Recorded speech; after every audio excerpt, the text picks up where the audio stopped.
నాకు ఒక పాయింట్ చెప్పండి సార్. మొత్తం ఎంటైర్ ఎపిసోడ్లో ప్రభుత్వానికి సంబంధించిన పాత్ర ఏమైనా కనపడుతోందా? ప్రభుత్వానికి సంబంధించిన పాత్ర ఏం లేదా ఈ ఈ ఈ ఈ ప్రమాదం వెనుక, అతని మరణం వెనుక? ఏ విధంగా ప్రభుత్వానికి ఏ విధంగా ప్రభుత్వానికి అంటే, అంతమందితో ఆయన అక్కడికి వెళ్తున్నప్పుడు ప్రివెంట్ చేయాల్సిన బాధ్యత, ఇంతకుముందు మీరు స్టార్టింగ్లో మాట్లాడినట్టుగా ప్రివెంట్ చేయాల్సిన బాధ్యత, అనుమతి లేని కార్యక్రమానికి అంతమంది జనాలు వస్తుంటే వాళ్ళని ఆపాల్సిన బాధ్యత, అదంతా ఆల్రెడీ పోలీసు చెప్పారు. 14-15 చెక్ పోస్టులు పెట్టాము, అందరిని ఆపుతున్నాం, ఇదంతా చెప్పారు. చెప్పిన తర్వాత కూడా అందరిని ఆపినా వచ్చారు 2 లక్షల మంది. ఎంతమందిని ఆపుతా ఉంటే ప్రజాస్వామ్యంలో నువ్వు your after chief minister or deputy chief minister or minister 4 సంవత్సరాల తర్వాత మీరు మారిపోతారండి. మొన్నటిదాకా 151 సీట్లు ఉన్న జగన్మోహన్ రెడ్డి ఉన్నాడా? ఇప్పుడు ముఖ్యమంత్రిగా ఒక కానిస్టేబుల్ సెల్యూట్ చేస్తాడా ముఖ్యమంత్రికి? ఈ రోజు మా మాజీ ముఖ్యమంత్రికి నో. రేపొద్దున 29 తర్వాత మీకు కానిస్టేబుల్ కాదు కదా, హోమ్ గార్డ్ కూడా సెల్యూట్ చేయడం. మీకు గుర్తుపెట్టుకోండి, అల్టిమేట్ గా democracy is the king. Democracy will prevail. అంతే కదా, ప్రజల ప్రాథమిక హక్కు ప్రివైల్ అవుతుంది. ప్రజాస్వామ్య హక్కుల్ని ఒక ప్రతిపక్ష నాయకుడు, లేకపోతే ఒక జడా శ్యామ్ కుమార్, లేకపోతే ఇంకొక సిపిఐ సిపిఎం నాయకులు ఒకళ్ళు కలవటానికి వెళ్తారు, 1 లక్ష మంది జనం వస్తారు. Who are you to prevent? మాకు వచ్చే వాళ్ళందరికీ కూడా నువ్వు శాంతి భద్రతను కాపాడే బాధ్యత నీది, కానీ నీకు రావడానికి వీల్లేదు. 10 మంది రండి, 20 మంది రండి. Who are you bloody to put a condition? నువ్వు ప్రాథమిక హక్కుల్ని హరించే హక్కు నీకు లేదు, ప్రభుత్వానికి లేదు. ఒకవేళ అలాగా ప్రాథమిక హక్కుల్ని హరించేటువంటి ప్రభుత్వాలు ఉన్నప్పుడు ఈ విధంగా నాకున్న బలాన్ని నేను చూపించుకోవడంలో ప్రజాస్వామ్యంలో తప్పులేదు. ఒక రోడ్ షో చేసుకుంటా, అది నా ఇష్టం. నేనేమన్నా ట్రాఫిక్ ని ఆపుతున్నానా? లేకపోతే నేనేమన్నా దాడి చేస్తున్నానా? లేకపోతే నేనేమన్నా ఇంకొక వర్గం మీదకి కత్తులు దూస్తున్నానా? నాకు ప్రజల అభిమానం ఉంది.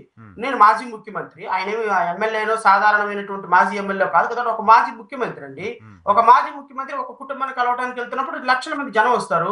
మీరు పోలీసులను పెట్టండి, దానికి పహారా కాయండి, దానికి సెక్యూరిటీ కల్పించండి. అంతేగాని మీరు వెళ్ళటానికి వీల్లేదు, మేము 7 చెక్ పోస్టులు పెడతాం, 700 చెక్ పోస్టులు పెడతాం, కాబట్టి మీరు వెళ్ళటానికి వీల్లేదు అని చెప్పి మళ్ళీ తీరా వచ్చేసరికి ఏదైనా ఇన్సిడెంట్ జరిగితే పార్టీయే సంబంధం దానికి. మరి 7 చెక్ పోస్టులు పెట్టినప్పుడు ఎందుకు చనిపోయినాడు అతను?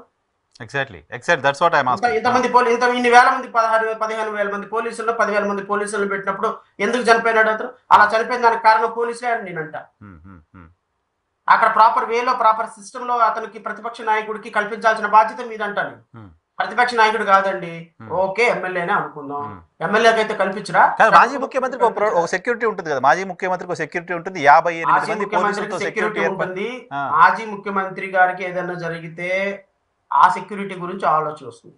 జడా శ్రావణ్ కుమార్ అండి, నేను ఒకరిని కలవటానికి వెళ్తున్నా, నేను ఒక పార్టీ అధ్యక్షుని, నాకు 500 మంది నన్ను చూడటానికి వస్తున్నారు. నువ్వెవడు ఆపటానికి అంటున్నాను? నన్ను 500 మంది చూడటానికి వస్తారు, జగన్మోహన్ రెడ్డిని 50 లక్షల మంది చూడటానికి వస్తారు, సిపిఐ రామకృష్ణ గాని 5,000 మంది చూడటానికి వస్తారు. నువ్వెవడు ఆపడానికి? What right you have? డెమోక్రసీలో మీరు అవన్నీ చేయకుండానే వచ్చారా?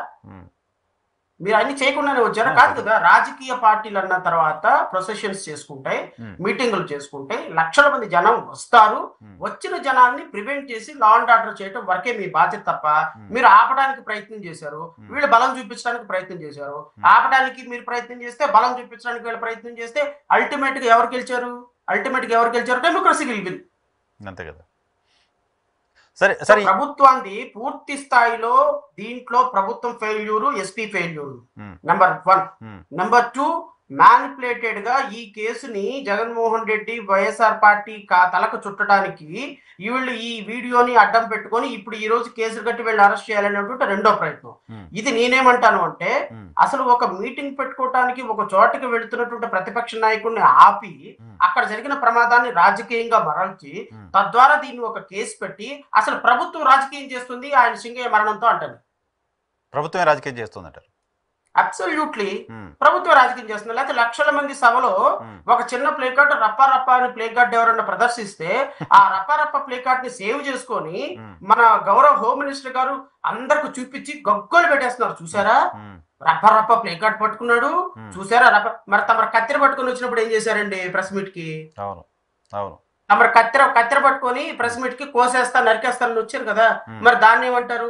ఇతను ప్లే కార్డు పట్టుకున్నందుకే మీరు వీడియో, హోమ్ మినిస్టర్ స్థాయి వ్యక్తి వీడియో సేవ్ చేసుకొని దాన్ని ప్రెస్ ముందుకు చూపిస్తూ చూసారా ఈ విధంగా ప్రజాస్వామ్య హక్కులను భరిస్తారా అని చెప్పి మీరు అంటే, మరి మీరు కత్తెరలు, సోలాలు, దబ్బిరాలు పట్టుకొని వచ్చారు కదా ప్రెస్ మీట్.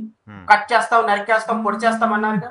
మీ నాయకుడు రెడ్ బుక్ చూపించేసి మొత్తం రెడ్ బుక్ ని లేపించేస్తాను, కట్రాయలు ఊగిస్తామని అన్నారు మీ నాయకుడు. మరి ఆ నాయకుడు చెప్పిన దానికి, మరి బుజ్జి చౌదరి మాట్లాడిన దానికి, ఆ రోజు ఇప్పుడున్న స్పీకర్ లవకారాలతో మాట్లాడిన దానికి, మరి వీటన్నిటికి సమాధానం చెప్పండి అంటున్నాను.